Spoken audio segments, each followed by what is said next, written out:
Good morning, gang. Hey, this is Emerick Peace, Daniel Dixon, and our special host, Alan Johnson with the Color Money Podcast. We've had some other guests, and you are probably the highlight of our guests so far. And the reason being is because you're just real. That's what I love about you. What you see is what you get. I only know one way, man. It's hard being somebody else. Right. And that's what we appreciate, you being you. So in our conversation about your network determines your net worth, that's our question today. And to be a young fella, you've had a great amount of success, and that comes with having the right people in your life. That comes with being connected to the right people, and that's just so critical. And a lot of times we don't really understand the value of having the right people. Sometimes we overuse that word network. Some people are just loosely associated. They're not really in your network. They're just loosely associated. And so what does having the right people in your life, how does that contribute to your thoughts about net worth and what that means to you? Yeah. First of all, thanks for having me here. I think, I always try to start with gratitude, and Right. I've just been really grateful for my network. From my parents, they're the start of my network, right? And the things that they instilled in me, the sacrifices that they made, the Mm-hmm. people in the community. I was, even though, I consider myself young. I grew up in the old school, and Right. we had a community, whether it was church or people that you played sports with, or your neighbors, that all poured into you and looked out for you, and that's poured into our business, right? I ended up graduating from George Mason University, and that was my first network, and I didn't know it while I was there. But when I really look back and think about the anchors of my business, it was my parents, right? It was the people Right. that I was around, where I went to school, George Mason. And those networks, I didn't build with the intent to make money, right? I built with the intent to pour into those networks, and the byproduct of that was those networks pouring into me and making sure that that when we started something, that they were going to support it. Yeah, and that's one of the questions that we had. Who's the one person other than your dad? Who's that person that's in your network that just affected your whole thought process about network and net worth? Yeah, my dad, right? It's Yeah, not. I knew you were going to say Yeah, that. there is no, like, I mean, come on, man. Like, I can't give credit to someone who doesn't deserve the ultimate credit. Like, my dad is the reason that I think the way I do. The Right. mindset around the people, that you sow into. I look, my father, for me to take him out of my story would be I just wouldn't be the man that I need to be, right? And I Okay. saw this man with a 10th grade education. I was first generation to go to school. The reason I was able to go to school was because he built a network with someone that sold him his first piece of real estate when I was 13 years old. And that piece of real estate paid for me to go to college, right? That's dope. Cool. Right. There's so many seeds that he planted, right? He is the ultimate. Him and my mom are the ultimate foundation of my network. So, to see him build that organically, to build it without the status of what people think is successful, and for him to be able to build that foundation for me, nah, he is the foundation of my network. I like that. I like that. And so, and in our community, a lot of times, a lot of us don't have that foundation. So we're fumbling around figuring out what we have to do and how we have to do it. And Right. so for you to say that way, that just sheds light for a lot of us to say, that's a great thing. And I clearly understand when you said that, why you said you cannot eliminate him from the story, because he is a story. Because if a lot of us had that story, then we probably could say the same thing. Right. Now, AJ, So, you run a really big real estate company. You have a ridiculous amount of investments and passive cash flow and such. How has your network, as you've grown in real estate, how has that attributed to that success or to that wealth building journey that you guys have been on? Yeah, great question, Daniel. I when I got into the business of real estate, I started selling real estate 23 years ago, right? And I saw everyone looking at agents as their competition, right? And the one thing that I always saw my dad do, he owned a landscaping business, was the other landscapers that he was around, he never treated them as competition. He was always like cool with them. He was always trying to help them when they needed help. He was like, this pie is big enough for all of us. So when I Mm-hmm. came to real estate, I never looked at realtors as my competition. I looked at them as like, this pie is big. If I can learn something from you, then I'm going to learn something from you. Yeah. If you can learn something from me, you can learn something from me. So my first real estate investment was from an agent that was in our office. That was my competition. Yeah. Like people would see them as my competition. Right. She came up to me. She said, "Alan, I got this property. I think you should buy it." Right. And I ended up buying it, and that ended up being the impetus for us buying other properties, because I sold that property at the top of the market, and that property allowed us to go buy our first multifamily properties. So, when I think about like just being an agent and using my network, I can tell you there are so many agents that are from across the country that have poured into me as far as knowledge, that have poured into me as far as resources, introductions, even you, right? You and EP, right?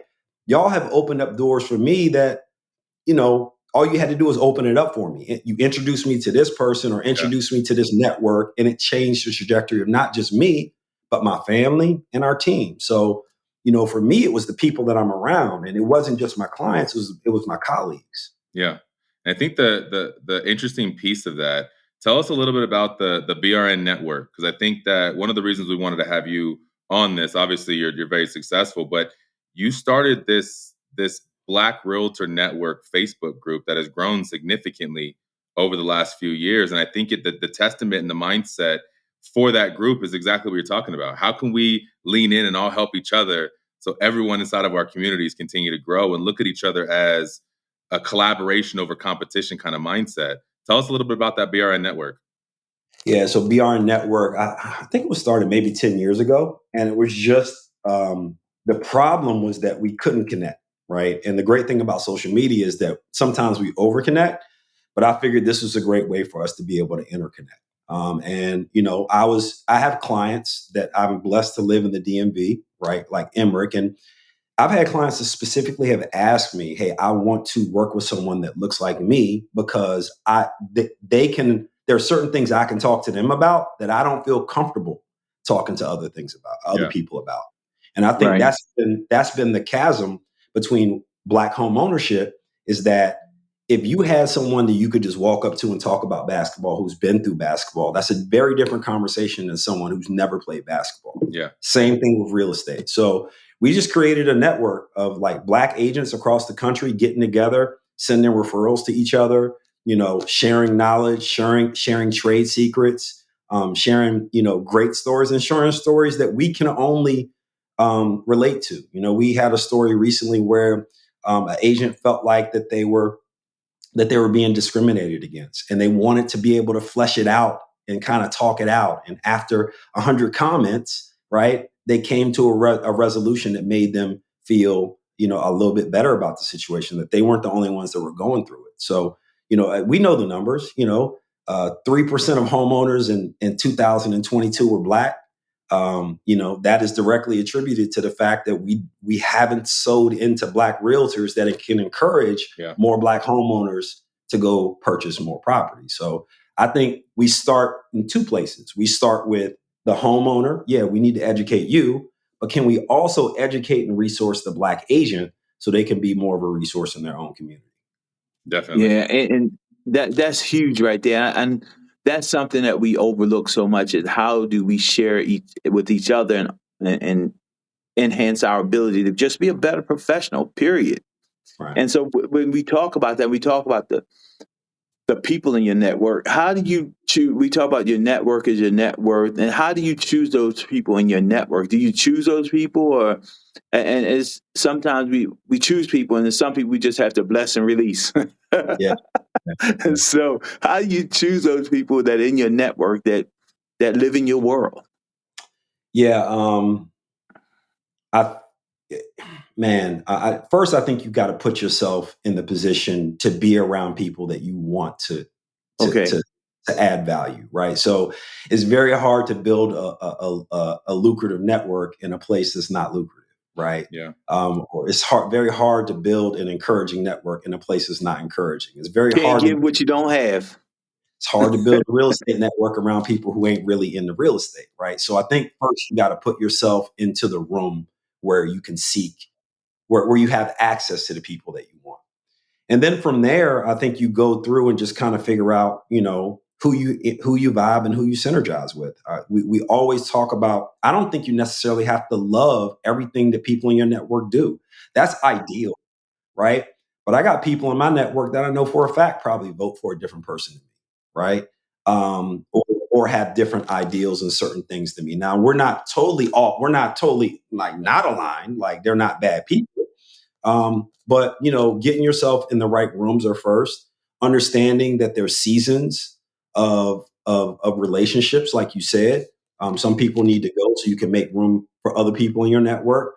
And understanding that your network really probably needs to be tighter than you think. Like there are a lot of people out there who got like, oh, I got lots of friends. Well, you got lots of friends, but you really have people, advocates, people that know you well enough to be able to send you things that add value to your life. And then last but not least is invest in it. You can't get anything out of your network unless you invest in it. Daniel, I send you like random text messages. What's going on, bro? How you doing? I need you to know I'm thinking about you, right? Those are small things, but when Daniel texts me back, I'm just thinking about you, man. Like it always comes at the right time. And there are certain conversations I can have with Daniel that I can't have with other people. But that comes with comfort. That comes with us, us being a little bit more aligned than most. Well, the great part about that is that instilled me because it's a blind spot of just, hey, it's an I care call. And thinking about the people who you know, love, and trust inside of your world, we don't touch them enough and tell them, hey, just you're on my mind. But that then made me start doing it to my other network of people that I've grown up with. Like, no, what do you want? I don't want anything. I just want to tell you I love you. I'm thinking about you. I hope you're well. And I think that the unique part about how you've built your network, AJ, is you really truly come from a place of value and contribution. This isn't about, hey, I have a question. It's time to talk. It's about, hey, you popped in my head. Just want to give you a quick thought. And it's always about how many more people can I impact? How many more people can I help? And I think through that mindset, that's how the network continues to grow and expand. Mm-hmm. Yeah. And we underestimate the value of care. Yeah, agreed. Right. We underestimate the value of like, we're in such a transactional business, right? We're in such a transactional space that if you genuinely care, if it stands out.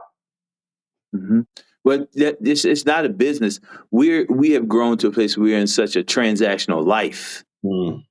And if we really take a look at it, and that's just over time. And I was speaking to someone about that earlier, where in the past we have had it was just the gentlemanly thing to do. And I'm speaking to us because we as gentlemen on this call. It's just from that. It's the gentlemanly thing to do to have that open, frank conversation and be cordial at all times. And everything is a matter of fact right now. And coy is people being coy and curt in situations where it's not required. It's just become a common day place, common day occurrence. And so when we really talk about this idea of network, and when you say your network determines your net worth, you really, and I want your opinion on this, you're really talking about people who you believe that are in your space that can add value to your life and you can add value to their life. Because we come in contact with a lot of people. Yeah. And let's be real, everybody that we come in contact with, They really don't add. They don't add the value that we're looking for. They may add some value. They don't add the value that we're looking for. And when we're talking about net worth, that's a different conversation. Yeah. So, Yeah. You said a mouthful. And but it's all true, right? There's seasons of my life when I don't need my network to tell me how to make money. I need my network to tell me how to have better balance. There are right, seasons in my life when I need my network to tell me not necessarily how to make money, but how to keep money, right? right, There are seasons in my life when I don't need my network to tell me how to, how to sell more houses. It's how to be a better leader, right? hmm, So I think really identifying what you need out of your network and who you need to tap in to get what you need out of your network has been key for me. And you know, I have a lot of people who young agents who come to me because they're having a hard time balancing being a father and being a highly productive agent. I've had more right, conversations about that. Well, they come to me because they see that I'm on that journey every day trying to figure out how to balance being both. right. And just understand I think the key is understand what you need from your network in the season of your life, right? And it's not, honestly, it's not about money most of the time. Yeah. Well, Yeah, if you go back, let's go back 15 years ago, 20 years Yeah. ago, as you were newer in this business and you didn't have anything of value to give anybody yet, because you didn't have all this knowledge and all this expertise. How do you provide value for some of these new people that are thinking, that are listening to this? Like, I need to go build my network, but I don't have an item of value I can give people outside of just showing up. How do you do that? Yeah, we all have a gift. We do daily devotions with our team every day, every weekday. And today's devotion was about Steve Harvey talked about everyone has a gift, right? And God gives right. everyone a gift. So I Hmm, don't subscribe to the fact that that someone doesn't have something of value, right? I subscribe to the fact that they got to get into the space and place where what they have is appreciated, right? So when I first started, I graduated from Mason, and I remember there was a conversation. Shout out to my guy Chris Preston. He was the president of the Black Alumni Association. And he was like, "Hey, Alan, I want you to get on the board of the Black Alumni Association." I was like, "Nah, I ain't doing that." He was like, "Nah, Alan, you need to get on the board, right? And I'm not going to let you say no, right?" So I got on the board, and the next year, Chris Preston ended up being the greater alumni president, right? And he was like, "You know what, Alan? I'm going to ask you. I want you to be on the board for the Greater Alumni Association." By that time, I got it, right? Because number one, I was the only black male in the room besides him, right? And then that guy went on to be the greater president, right? The greater alumni president, right? For alumni. And then I ended up being on a board again, right? But he saw something in me, right? That he knew that I had a business where I needed to meet more people. I cannot tell you how many deals I've done. In fact, we're about to close $1 million deal, waterfront property in King George County, that came directly from one of those boards I was on, right? So many times, you're getting into spaces and places where you're just getting access to people, right? But you got to have people that are going to pull you into the room. You got to have people that are going to open that door, but you also have to be willing to walk in that door and represent when you get there, right? So I would tell those young people, like, there's something that you're passionate about, something that you're in. I was aligned with Mason, so it was an easy walk in, right? And when I walk in, they value my opinions because I was the only person that looked like me. Well, what if someone loves pets? There's a board or there's something you can get involved in with pets or service animals. What if someone is a stay at home mom? There's a network or community that needs you, right? That needs some things that you. Everyone has something that they can get involved in, and if you want to go deep, it doesn't seem like a business move, but it's a people move. Yeah, And behind the people come the opportunities. that's powerful. yeah, and that's huge. And when we talk, and that whole idea of people, like we have different people from different walks of life in our network. If you had to say these three professionals should always be in your network to increase to have that network conversation. Yeah. What are the 3 or 4 professionals that absolutely have to be in your network to have that network conversation? Yeah, absolutely. First will be That net worth conversation. I apologize. I get it. I get it. First will be a coach with the financial acumen, right? Okay. So a coach who is like, there were seasons in my life where I needed a coach just to tell me how to like sell real estate, but I got out of that real quick. Like I figured it out. I adapted. You should be adapting to that coach real quick. That next coach was the coach that helped Crystal and I build our business, right? And he started talking about like things that were around like wealth building. The next coach I got was actually a person that Daniel introduced me to, right? And it's not even a coach, it's a community, right? And now I'm having conversations about not only making wealth, but keeping wealth, right? So I would say the coaches first. Second person that you need on your team when you're talking about net worth is a spouse or if you're married, like you got to make sure that they align with what you're doing because it's really hard to build wealth in a household that, your other partner isn't engaged in. So I think that's second. And then third would be a hodgepodge of 3 people, a great financial advisor, an accountant for sure, an attorney, right? Because, I think all of those 3 people are the people, if you're going to get to the next echelon, you're going to need access to them. You might not use them throughout the entire part of your scope of your life, but during that season, they might be good. Then your business might grow. You might need somebody better, and then on and on and on. Right. And that's huge because that's a lot of times we miss the whole point of the professionals that we have in our life. And sometimes, and just to be quite frank, and I know I've been there. I'm pretty sure you guys have too. But sometimes you just get full of yourself and you start thinking about, well, I don't have to have this. I don't have to have that. And when you peel back the onion, if you had just been more receptive to having that other professional in your life, you may have had a different outcome. And one of the people like that I'm in search of, and I found, I shouldn't say I'm in search of, I found was a tax strategist.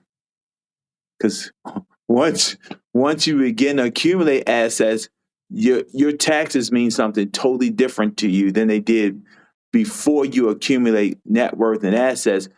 The tax conversation is just different. It's just different. So what's been your experience on that person? Because a lot of people they don't pay that any attention. The tax strategist part, they don't pay that any attention. And that's someone that I should have had eons ago. Yeah, for sure. We don't like to pay for professional advice, unfortunately. Okay. We don't. If it's not, if we spend $1,000 and we don't feel like we're getting the $1,000 right then, or $2,000, or like, then we don't like to invest in it, right? So for me, the tax strategist was, I had a real frank conversation. I'm using your lingo, Emerick. I had a real frank conversation with him about, if I'm going to spend this money, can you like guarantee me that I'm going to get this money in my first year of taxes? And you know, I he said yes, but that wasn't even the spirit and the energy I should have had. I should have just went in and be like, all right, I need your help. I want to mitigate these. I want to keep more money in my pocket. And it's been a really good relationship. How did you find your tax strategist, Emerick? Actually, it was through my network of 100 black men. And you have this network of people who are around you, and we don't tap into them properly. And I was actually doing an interview for a position, a national position, and he was interviewing for the treasurer position. And during that interview, I'm sitting here and I'm talking to this person, and they're talking about their professional acumen. And this is a person that's been in my space for a long time. We just never had that conversation. Yeah, yeah. We just never had that conversation. Yeah, yeah. It's powerful when you were in the room, right? You were in the Right. room, right there, and then the great thing about it is the speed of trust was eliminated because you already knew them. You already had the relationship with them, so y'all could just get to the business. Well, I'm thinking about Right. going to you're starting with the coach, because you have that trust. And so if you start getting referrals from the people you need to be in business with based on the person you trust that can then go give you that referral, it completely changes the speed in which you can get the information. My tax strategist came from my coach. My wealth coach came from my coach. My health person came from my coach. Like there's so many areas that you get it, and you start building your network. I mean, I think for me that it's really difficult for me to ask people for things. And what I've learned through this journey of being in a network is it's okay to ask, like, hey, who do you use for this? Hey, how does that work? What are your thoughts about this? And being able to lean on people who can support you, so you know, especially inside of our community, that you're not alone. We got you. We got to just start having the Right. conversations that the people behind closed doors are having and sharing that wealth of knowledge so we can all grow together. That's so Yeah. good. And what I found was that when I was starting to get frustrated about something, that was the time for me to ask for help from someone. That's fair. Yeah. That's a huge thing. We don't like to ask for help a lot of times. And as your network gets bigger, that's the purpose of having your network. So you can figure out who's the who that can help me get to where I want to go, or who's the who that can help me eliminate this frustration. And we just have to reach out and ask for help, because at the end of the day, we're not the end all be all. No, no, no, no, no. We're not. We're not. And so you said it, coach. I'm gonna go in a different direction, Okay. because here's another question for us. Books. Books or events.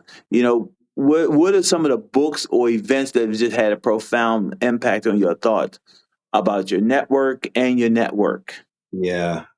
So the book that I think the quintessential book, I got it somewhere around here. It should be somewhere around here. Is How to Win Friends and Influence. Dale Oh, Carnegie Carnegie. was. Yep.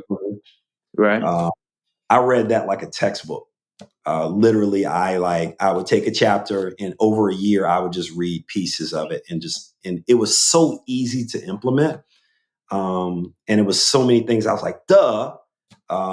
So that was really, really big for me. I think any book that you read is valuable, because I had a mentor one time, and he would send me snippets of like things he was reading, like quick little snippets, right? And it would always be on point. It was always at the point where I was in my life. And I asked him, I always ask, I was like, what's the name of the book? Where's the book? Where can I get the book? And I think after the third time, he was like, look, dude, stop asking me for the damn title of the book. Like, I was supposed to read this book for you, and you were supposed to go read your book for me. And it was, I always see people, they're always trying to get the source, when sometimes if you got the right people in your network, they're going to know what you need, and you need to go read the book for them to give them what they need, right? So any book that you read that you share with your network is valuable, I think. And then events. I mean, the most impactful event that I've been to recently was a KW Wealth Mastermind. Super valuable. Shout out to Brett Tanner and what they're doing there. Just as far as just straight up wealth, I think I've gotten so much. Not think, I know I've gotten so much out of that community and that tribe and those events. Um, Right. yeah. Yeah. And that right there, that's huge, because I'm in that group also. Mm. So I'm clear. I'm clear about that. In that part of when we start thinking about like books and events, what events would you say are like, what would you say is like a must event, a must attend event, or a must read book? Yeah, so a must attend event is not a must attend event, is you must attend events, right? It needs to be Right. part of your schedule, part of your budget, is you need to choose an event. And look, there are going to be some events that are duds, and that's okay, right? Okay. Um, but there are going to be some events that are life changing, and I think you need to, like, as a real estate agent, don't just go to real estate events, right?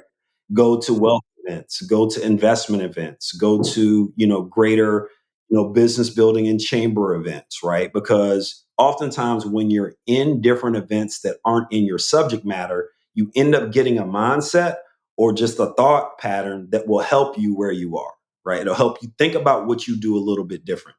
So I think it's a lot of events. I try to go to an event once a quarter. Not try, I do go to an event once a quarter. My wife goes to an event once a quarter as well. And then a book, it just really depends on where you are, in your life. I'll tell you, Michael Mayer had a book. What was that? What was the joint? 7 Levels of Communication. Was that it? I'll get that right. Michael Mayer, and I think he's from Colorado or somewhere out west, Midwest.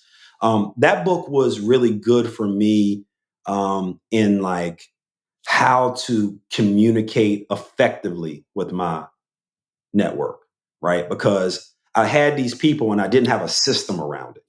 And one of the things he talked about was lunch stacking, right?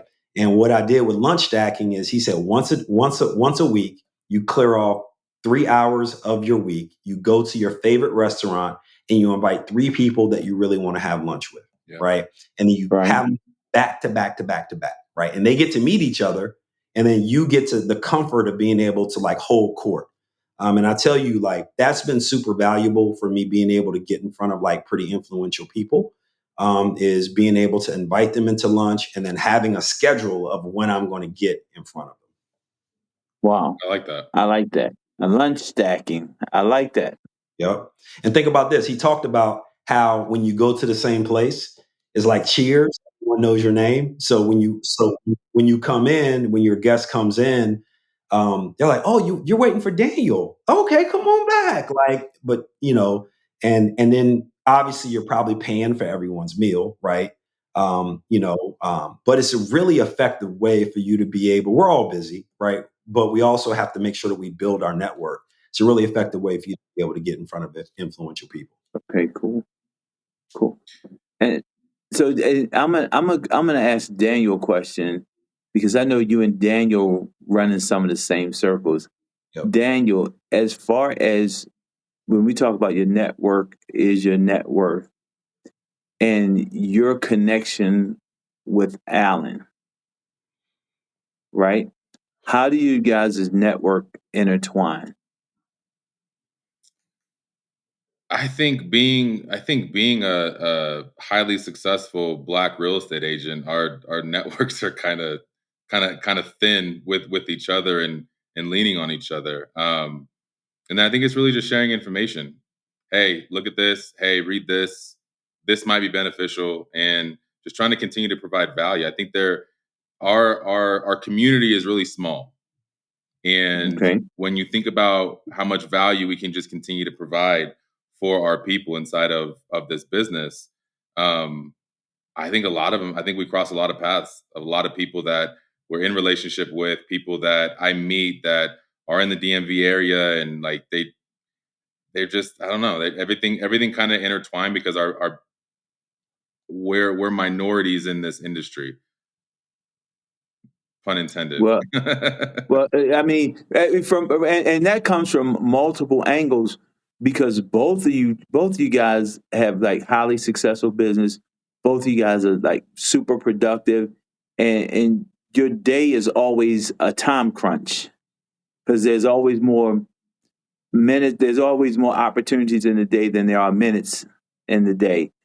And so, but the reason why I asked that question about how you guys networks cross or intertwine with each other is the fact that when you get to a certain level, the air gets really, really thin. And there's only a limited amount of people that can really understand what you're going through. And so, in that place, Alan, you know, how do you maintain a mindset around your network that helps you to keep your foot on the gas pedal about your net worth? And really, but who's packing your parachute in that space, in your network space? Who's the person that just pushes you in that space? You draft off of other great players, right? There are a couple.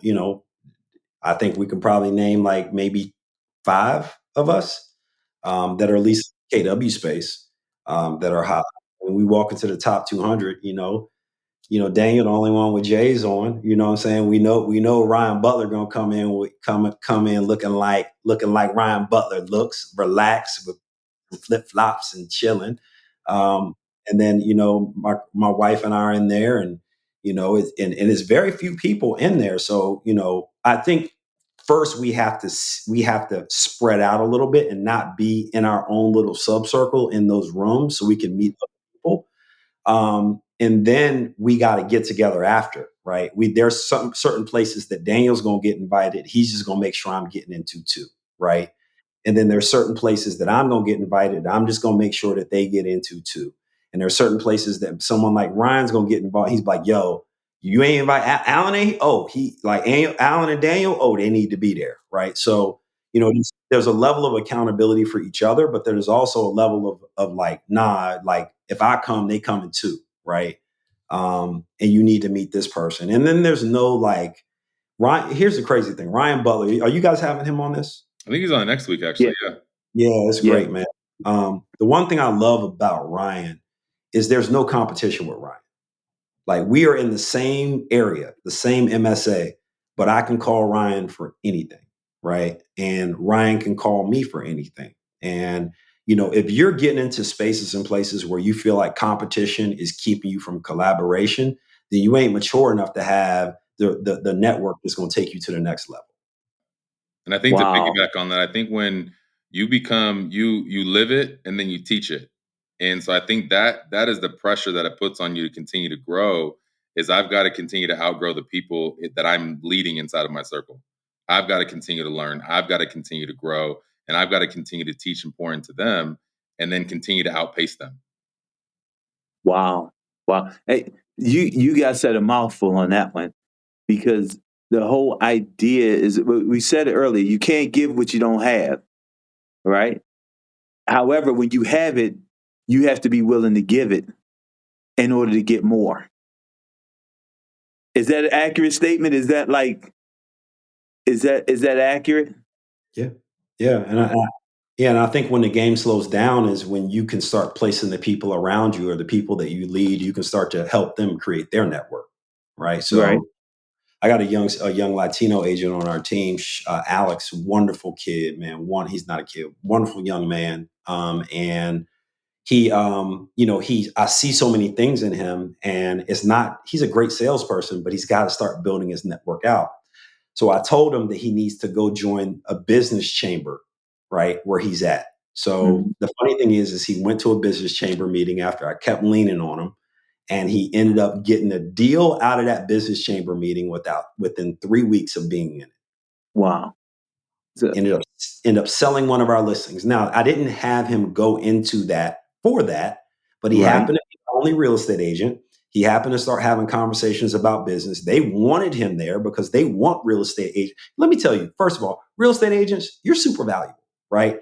You are interconnected in a community, right? You have so many lifelines to different people that if you don't see that as being valuable, then you're never going to get value out of it. Right. So he goes in, starts having conversations with people about real estate. They're interested in real estate. A lady overhears one of his conversations and is renting for $2,500. He ends up selling one of our listings. Right. So it was a double-sided deal, right? It was a double blessing, right? Right. And it all came from me understanding and him being willing to start building out his network when it didn't look like it was going to be valuable for him. I just saw something in his life, a opportunity for him to be able to enhance it, and he trusted it. Right. And that's the thing about building a network. When you're building a network, when you come from pure intentions, that's when the magic happens. When you're pure in your intention, and so many times in that whole network conversation, we come into that network conversation with an agenda and a mentally published agenda a lot of times of what we're going to take from the room instead of talking about what we're going to add to the room. And we're never able to break that really great contact and that space of networking because we're coming in as a taker rather than a giver. That was me for the longest time. I wouldn't have friends unless there was some value you could provide for me. I'm too busy. And probably about 4 or 5 years ago, it started to switch going, okay, well, how many people who my coach Brett to me is a life changer for my business, but how can I be Brett to other people? And then it went, oh shit, I'm doing this wrong. I'm doing this wrong. And that's when the world started opening up and community started opening Right. up. And I think KW does a really good job in having all these different communities and connecting with like-minded individuals, because some of my best relationships are people that I met through some of these communities by coming from a place of sheer contribution. How can I teach, coach, train, influence, and just pour knowledge on more people? Most of the time, honestly, Daniel, when I go into a room, I'm looking for an opportunity for someone else in my network.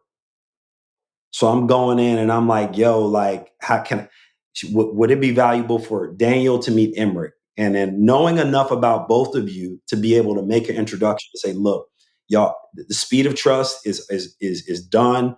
Y'all both my guys. Y'all need to meet each other. And when you start to do that and you start to surround yourself with people that do that actually have that mindset and they'll do that, that's when you start to supersize your network. And that's when your network starts to really become a net worth and something you can actually like quantize. Well, and the big deal with that is that you become a connector and people recognize you as a connector. And then you become a resource because when they're looking for somebody else, they're going to say, hey, I know Alan knows somebody because Alan hooked me up with Daniel. So I know Alan's got somebody else in his Rolodex. And then you become a connector and the conduit for these relationships. And by the same time, it becomes organic. And again, the unintended consequences for you being that connector is that your network grows and you become the center of that space without being intentional or not intentionally saying, I'm going to be the man. You become the man. Yeah. And so, go ahead, Daniel. No, I would say that's powerful. I think when you think about the 5 areas of wealth that we recently went through, you start thinking about building your net worth.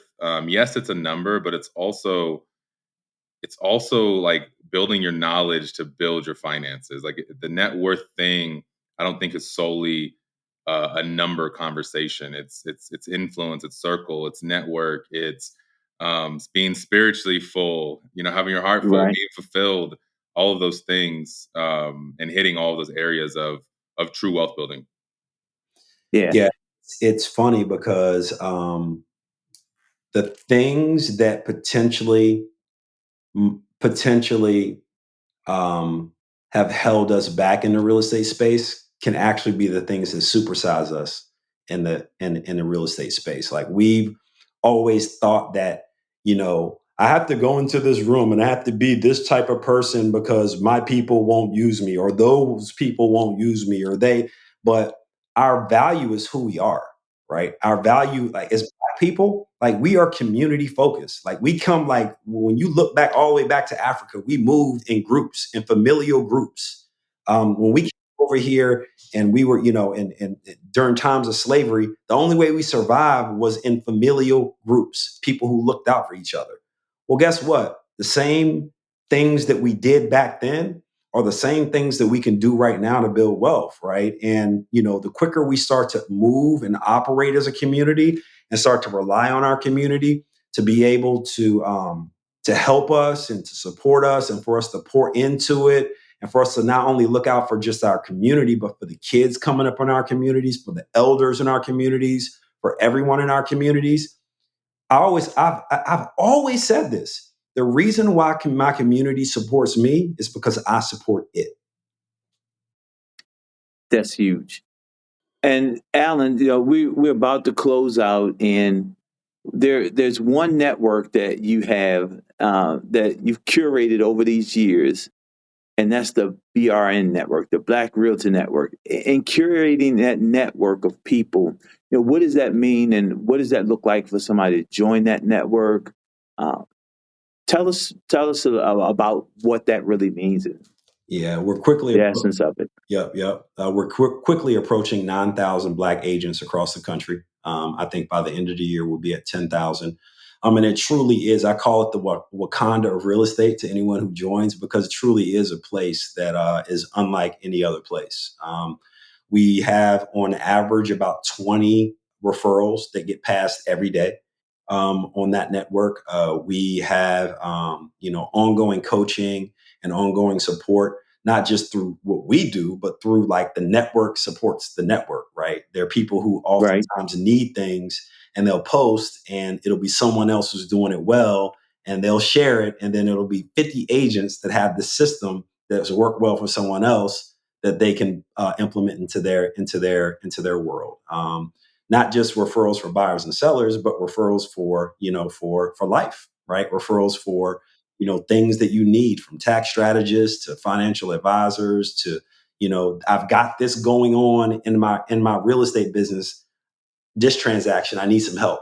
I need some guidance. I need some things that I need to think about because I'm not necessarily getting the support. Look, Emerick, I don't know if you know this. I don't know if I ever told you this, but you need to hear this. My wife came to your training that you had at your office, right? And she came to be a panelist. She came to speak at it, right? And she said it was the most well run, right? And she's been to a lot of places, right? Been to a lot of offices. She said it was the most well run, and it was the most like you could just see the information that people were getting was filling them up in their real estate bucket. You are an anomaly, my brother. Like most offices don't operate like that. So, if you are 1%, then 99% of most real estate brokerages don't support their agents in a way that allows them to build everything around them, their business, their relationships, their network. BRN has filled that gap for a lot of agents. We're in a world now where agents are virtual, and I shudder to think all of the important lessons that agents are not getting because they're not in the office. I was in the office as a new agent. I still go into the office, and there's certain trade tips that you learn by being around people. So BRN has become that virtual office where people can come to and get real-time advice. You can find us on Facebook. So just BRN, Black Realtor Network. You can hop on there. It's you go through a small vetting process to make sure that you Black, number one, to make sure that you are agent, number two, and to make sure you a network, number three. Like, we don't want no haters in the group, right? We want people that are looking to build, people that are looking to support. There's enough cynicism in the world. There's enough pulling each other back. BRN is not for that, and we don't tolerate that. But it's a really, really cool place if you're a real estate agent. If you have not joined and you're a real estate agent, make sure you join because you're missing out. Daniel, what are your closing remarks as we close out? I appreciate you doing this, AJ, and just connecting about. I think you're one of the best connectors that I have inside of my world, and just us being in relationship has taught me so many things on really just being a human. I think we get so carried away in our businesses where it's about KPIs and it's about closing and conversion percentages and things like that. And at the end of the day, it's about just being human and providing value. If you can continue to do that day in and day out, your life's going to change. You're going to influence more people. And I appreciate you doing this. I appreciate you being a brother of mine. I appreciate us being in relationship together. And yeah, man, thanks for doing this. Yeah, no doubt. I remember our first conversation when I was like, yo, Daniel's a real one. I was like, yo, who's your top three groups of all time? And he said Outkast. I was like, oh, say less, Say my less. So cool. This has been like a super, super enjoyable time that we spent together on the Color of Money podcast, and more to come. AJ, thank you for being here. We're closing out, and just remember for our listeners, the Black Realty Network. Go to Facebook, plug in, get more of AJ. He's there at least 2 to 3 times a week, dropping some gems, dropping some jewels, and let's go get it. And thank you guys so much. Daniel, always, next week, we'll have Julia back, so we'll have some structure and order to some of the things that we do. And thanks, AJ, and we'll connect on the other side, brother. Thank you, guys. Appreciate it. Thank you, sir. Cheers. Follow the Color of Money podcast today and get notified when new episodes are released weekly. Be part of this transformative listening experience.